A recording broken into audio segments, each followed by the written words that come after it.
কৃপা প্রার্থনা করছি।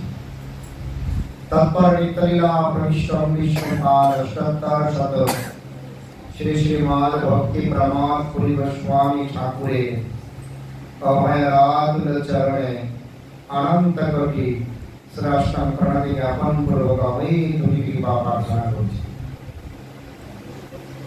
তৎপর সপরিকর সপার্ষদ নিত্যলীলা প্রবিষ্ট জগৎগুরু শিল প্রভুপাদ ভক্তি সিদ্ধান্ত সরস্বতী গোস্বামী ঠাকুরের অভয়রাতুল চরণে অনন্ত কোটি শ্রেষ্ঠম প্রণতি জ্ঞাপন পূর্বক আমি তুমি কৃপা প্রার্থনা করছি। সমাবেত বৈষ্ণব বৈষ্ণবীবৃন্দ, গৃহকর্তা শ্রীমান রামানন্দ প্রভু পরমেশ্বর প্রভু ও জ্যেষ্ঠ গুরু ভাতাগণ, সকলের পাপ পদ্ম অনন্ত কোটি দণ্ডবৎ প্রণতি জ্ঞাপন পূর্বক আমি তুমি কৃপা প্রার্থনা করছি। আজ আমরা দুইজন পরম বৈষ্ণব, রামানন্দ প্রভু পরমেশ্বর প্রভু, দুই ভাই না, প্রতি বছর শিল গুরুদেব কৃপা করে তাদের গৃহে শুভ বিজয় করেন। সেই উপলক্ষে এই দুটি বৈষ্ণব কমপক্ষে সবার কাছে পরিচিত, আর সেই উপলক্ষে আমি চিনি এবং আমাদের যখন সময় হয় একটু বললেই বৈষ্ণব সেবার আয়োজন করেন, ভগবানের কথার আয়োজন করেন। তাই আমি প্রথমে একটি শিল গুরুদেবের অপার মহিমা কীর্তন করে তারপরে আমি আমাদের হরিকথার আরো বিস্তারিত বিষয়ে আলোচনা করব। তবে আজ আমি অনেক নতুন ভক্ত দর্শন করছি, বৈষ্ণব দর্শন করে আনন্দিত হচ্ছি। আর তখনই সৎসঙ্গ হয় যেই সঙ্গে ভগবানকে পাওয়ার লক্ষ্যে, ভগবান সম্বন্ধে জানার জন্য একে অন্যের মধ্যে প্রশ্ন উত্তর চর্চা হয়, তাহাকে সৎসঙ্গ। আমরা জানি যেখানে সাধু বিরাজমান সেটা সৎসঙ্গ, কিন্তু বিস্তারিত ভাবে গভীর ভাবে আলোচনা করতে গেলে সৎসঙ্গে হয় নাম সংকীর্তন হবে, না হয় ভগবানের কথা আলোচনা হবে। কিন্তু দেখা যাচ্ছে সেখানে কেউ প্রশ্ন করে না, কেউ কিছু জিজ্ঞাসা করে না, একদম সবাই মূর্তির মতো বসে থাকে। কেমন প্রত্যেকের বাড়িতে মন্দিরে ভগবানের বিগ্রহ আছে, সেবা করি, ভগবান চিন্ময় রূপে সেবা লাভ করছে, কিন্তু যিনি ওই চিন্ময় স্বরূপকে তার হৃদয়ে প্রকাশ করতে পারবে না, তার কাছে গোদা বাংলা ভাষায় ওটা একটা পাথর বা কাঠি, তার কাছে মূর্তি, তার কাছে ভগবান নিরাকার। কেননা না আমি কথা বলতে পারছি, না আমি হাতে তুলে খাওয়াতে পারছি, না আমি তার সমস্ত লীলা সমূহ দর্শন করতে পারছি। তাই আমার কাছে কোনো কিছুই দৃশ্য নয়, দর্শনীয় নয়, আমি দেখতে পাচ্ছি না। তদ্রূপ বৈষ্ণব সেবাতে বা সাধু সঙ্গে যদি ভক্তের হৃদয়ে প্রশ্ন না আসে, আর ভক্ত যদি সেই প্রশ্ন সম্বন্ধে আলোচনা না করে, তাহলে আমরা সেটাকে কিভাবে সৎসঙ্গ বলতে পারি? তাদের প্রথম উদাহরণস্বরূপ বলতে চাই, একবার শিল গুরুদেব তখন ব্রহ্মচারী, শিল গুরুদেবকে সঙ্গে নিয়ে আরো 2-4 জন ব্রহ্মচারীকে সঙ্গে নিয়ে শিল পরম গুরুদেব মেদিনীপুর জেলার কেশিয়ারিতে, খড়গপুরের কেশিয়ারিতে গেলেন। কোথায় না তার কনিষ্ঠ গুরু ভাতা নিত্যলীলা প্রবিষ্ট ওম বিষ্ণুপাদ অষ্টোত্তর শত শ্রী শ্রীমদ ভক্তি প্রমোদ সন্ত গোস্বামী মহারাজের দর্শনে। আর সেখানে দর্শনে গিয়ে গুরুদেব বর্ণনা করছেন তার ছোট্ট একটি খাটিয়া ছিল। তিনি কি করলেন, সেই খাটিয়াটি পরিষ্কার পরিচ্ছন্ন করে তার জ্যেষ্ঠ গুরু ভাতা অর্থাৎ পরম গুরুদেবকে বসবার ব্যবস্থা করে দিলেন। আর নিচে সমস্ত ব্রহ্মচারীরা বসলো, আর একটা চেয়ারে ভক্তিপ্রমোদ চন্দ্র গোস্বামী মহারাজজি বসলো।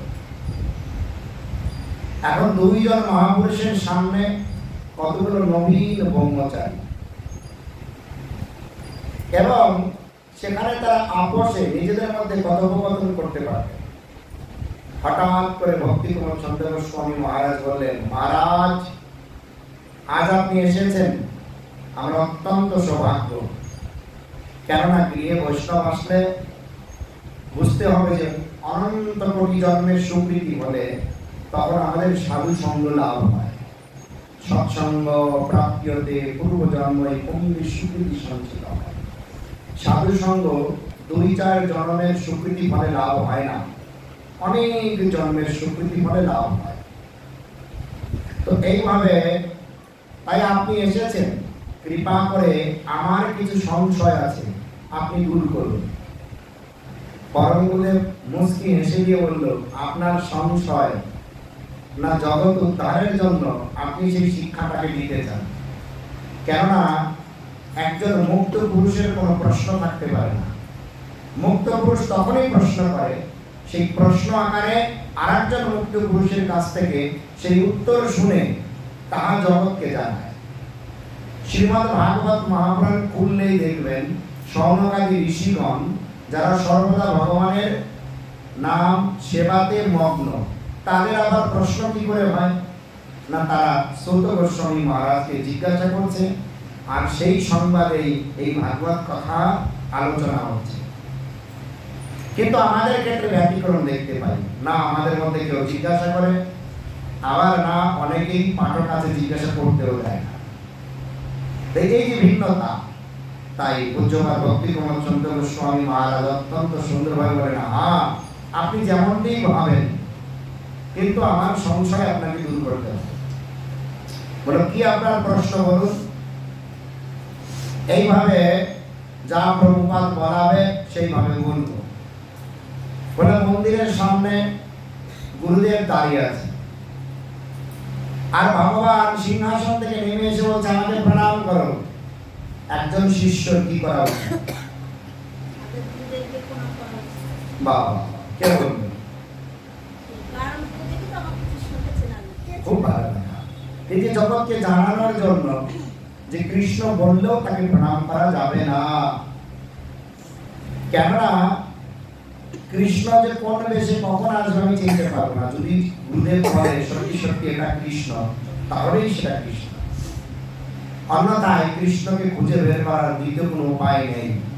তাই এইভাবে যা বললেন যে প্রথমে গুরুদেবকে প্রণাম করে তৎপরবর্তীতে ভগবানকে প্রণাম করতে হবে। এখন প্রশ্ন হলো যে মন্দিরের সামনে গুরুদেব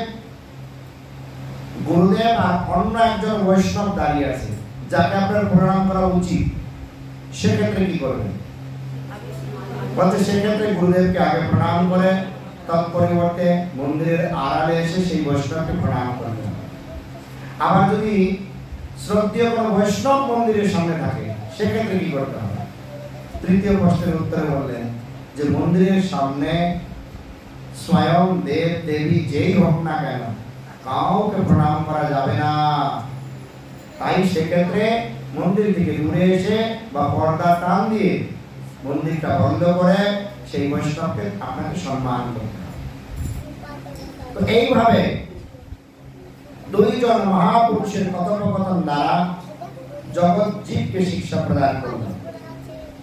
তাই আমিও আপনাদের কাছে এই ধরনের একটি সভা কামনা করছি, যেখানে যদি কোনো ভক্তের কোনো সংশয় প্রশ্ন থেকে থাকে তাহলে আপনারা অবশ্যই জিজ্ঞাসা করবেন।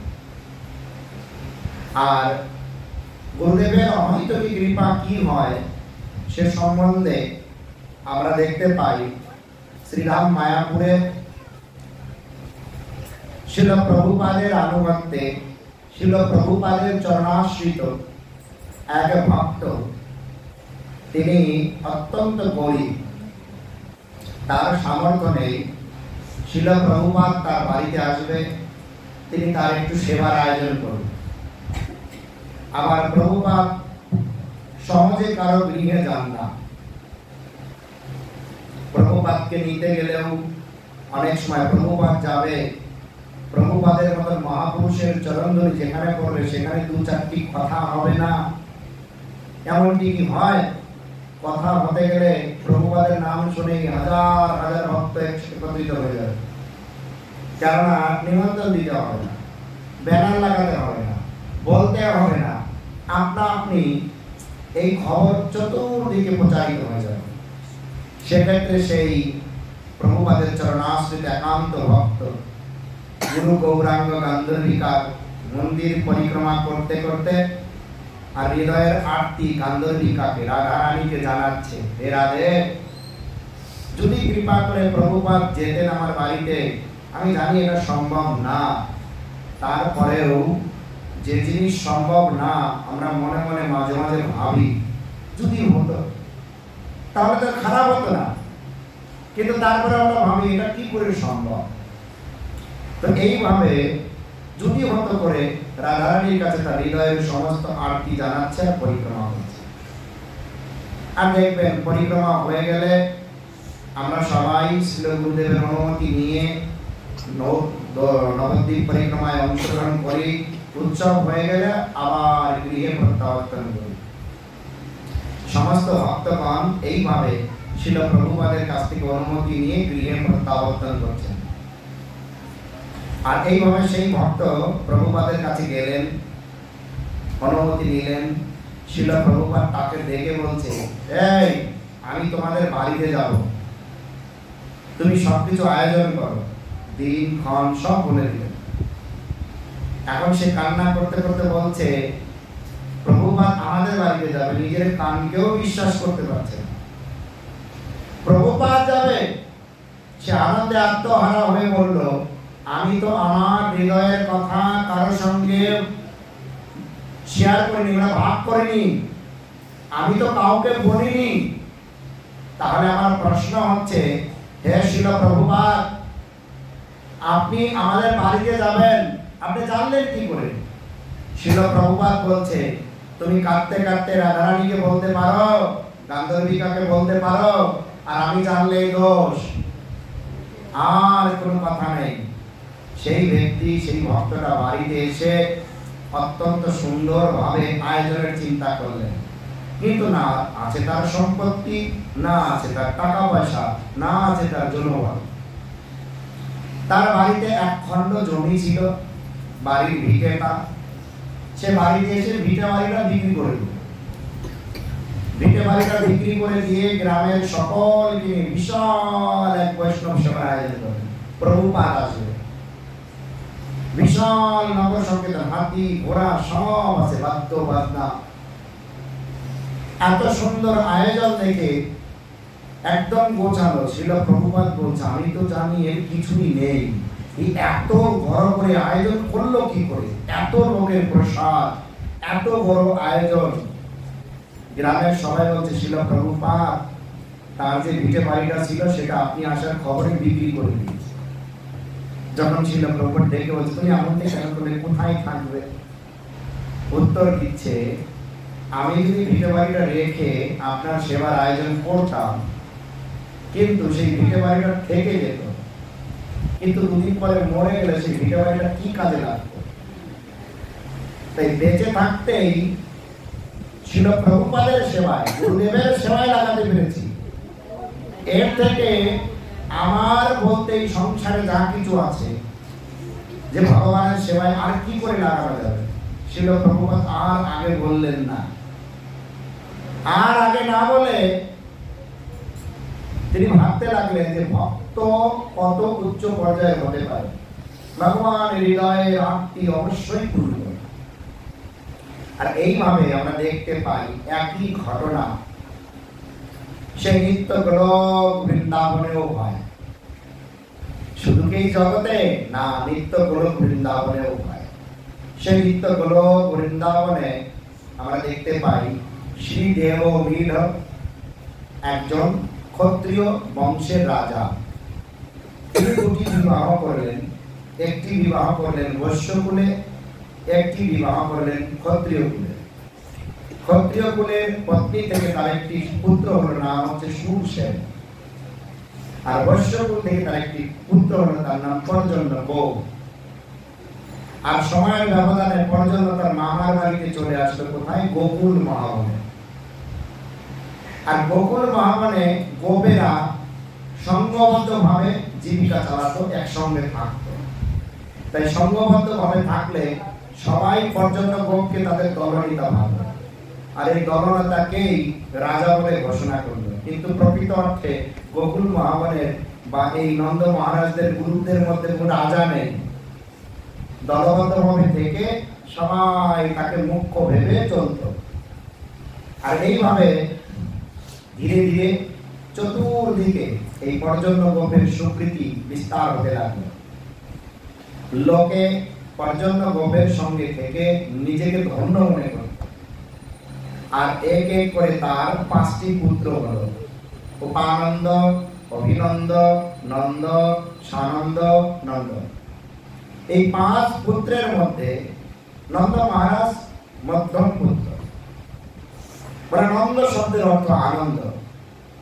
উপানন্দ নন্দের নিকটে, অভিনন্দ নন্দের সমকক্ষ, নন্দন পরিপূর্ণ আনন্দ কেউ না, সবাই সেই নন্দের আনন্দের অংশস্বরূপ। তাই এইভাবে একটা সময় পর্জন্য গোপ তিনি তার রাজ্যে উত্তরাধিকারী হিসাবে উপানন্দকে তার মাথায় মুকুট পরিয়ে দিলেন। আর সেই সভাতে বসুদেব আসলেন। বসুদেব এসে উপানন্দকে বলল, রাজা তো নন্দ হলেই ভালো হয়।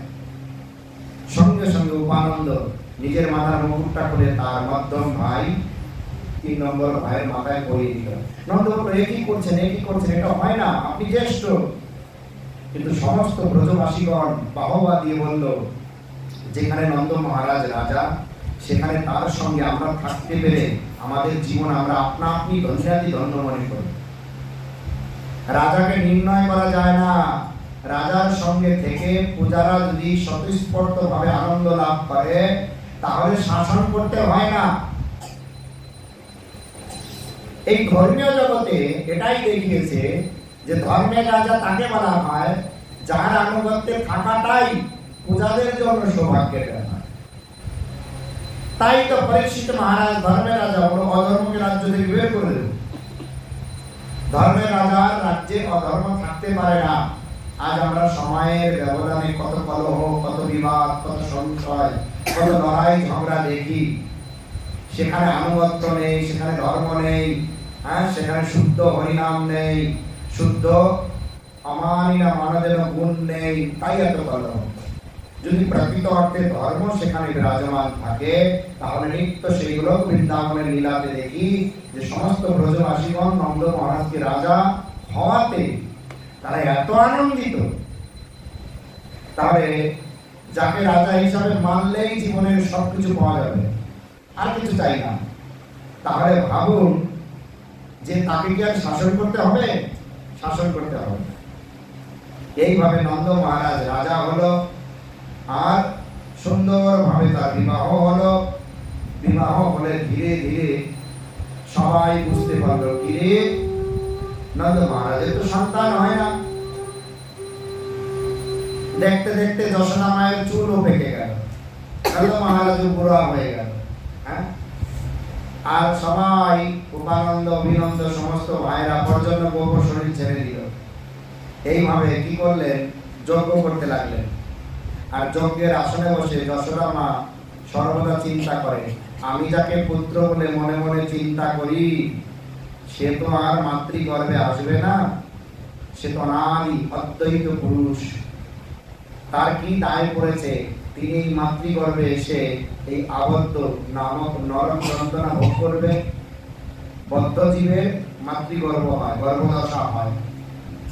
এখানে ভগবানের স্বয়ং গর্ভদশা, এটা মেনে নেওয়া যায় না। তাই ভগবান আসবেও না, অসম্ভব কল্পনা করে লাভ নেই। এরা যজ্ঞ করতে থাক, আমি সেই চিন্তায় থাকি। নিজের মনের অভিব্যক্তি আর কাউকে খুলে বলতো না। নন্দ মহারাজ বসে বসে ভাবত, আমার যে পুত্র হবে সে স্বয়ং ভগবান, ভগবান থুরি আমার পুত্র বলতে আসবে, এটাও হবে না। যজ্ঞ এরা করতে থাক, আমি আমার চিন্তায় থাকি। তাই তিনি কৃষ্ণের চিন্তায়, যশোদামা কৃষ্ণের চিন্তায়, পুরোহিতগণ যজ্ঞ করতেন পুত্র লাভের আশায়। এরা যারা পুত্র হয়, যাদের পুত্র হবে তারা আর চায় না, তারা তো এটা তো হবে না। এইভাবে দেখতে দেখতে অনেক সময় পার হয়ে গেল। একটা সময়ে কি করলেন, এই যশোদা মা, নন্দ মহারাজ অনেক সুন্দর আয়োজন করে প্রত্যেকটাই করতেন, কিন্তু একবার একটা দ্বাদশী ব্রত করলেন, মহা দ্বাদশী ব্রত। সেই দ্বাদশী ব্রতের পর থেকে কি হলো, এখন সেই বালক যশোদা মা স্বপ্ন দেখছে, তার চতুর্পাশে খেলছে, শাওলা কালারের বর্ণ, বাঁশরি বাজাচ্ছে, মাখন চুরি করছে, হ্যাঁ, মামা করে ডাকছে, কোলে দুধ পান করাচ্ছে, নানান ভাবে সর্বদা এই দেখতে থাকে। আর ভাবে এ অসম্ভব, সম্ভব হবে না, স্বপ্নই থাকবে। নন্দ মহারাজ, যশোদা মা দুজনে এমন পরিমাণে ভগবানের লীলা দর্শন করতে লাগলেন। একদিন আর নিজের মধ্যে লুকিয়ে না রেখে পতি পত্নী আপোষে এই বিষয়ে চর্চা করলেন। আর তখন বললেন, আরে আমি তো এই দেখি, তার জন্য আমি পুত্র চাই না। নন্দ মহারাজ বললেন, আমিও তো তাই দেখি, তার জন্য আমি পুত্র চাই না, বাকিটা ভগবানের ইচ্ছা। আর এইভাবেই কি হলো, ভগবান যশোদা মায়ের সেই বাৎসল্য প্রেমের গাঢ় রসে সেই গর্ভদশা স্বীকার করলেন। কতটা ধৈর্য, কতটা পরীক্ষা, কতটা নিষ্ঠা সঙ্গে চেষ্টা করলে ভগবানের এই কৃপা লাভ করা যায়। তাই উপস্থিত যত ভক্তবৃন্দ আছেন সবার চরণে আমার এই নিবেদন, যদি আপনাদের মনে বিন্দু পরিমাণ সেই অপ্রাকৃত আনন্দ আচ্ছাদন করার ইচ্ছা থাকে, তাহলে আপনারা অবশ্যই হরিনামটা শুদ্ধভাবে করুন। যদি শুদ্ধ হরিনাম না হয় তাহলে কোনদিন তার ফল পাওয়া যাবে না। আজ আমরা দেখতে পাই, হয় নাম অপরাধ, হয় নাম অপরাধ, হয় সেবা অপরাধ, হয় বৈষ্ণব অপরাধ। ভক্ত হবার পরেও কোনো না কোনো একটার সঙ্গে লেগে আছে, বললেও বোঝে না, শোনালেও শোনে না, বুঝালেও বোঝে না, কিন্তু তারা সর্বদা ও ভালো না, আমি ভালো, আমি ভালো না, ও ভালো।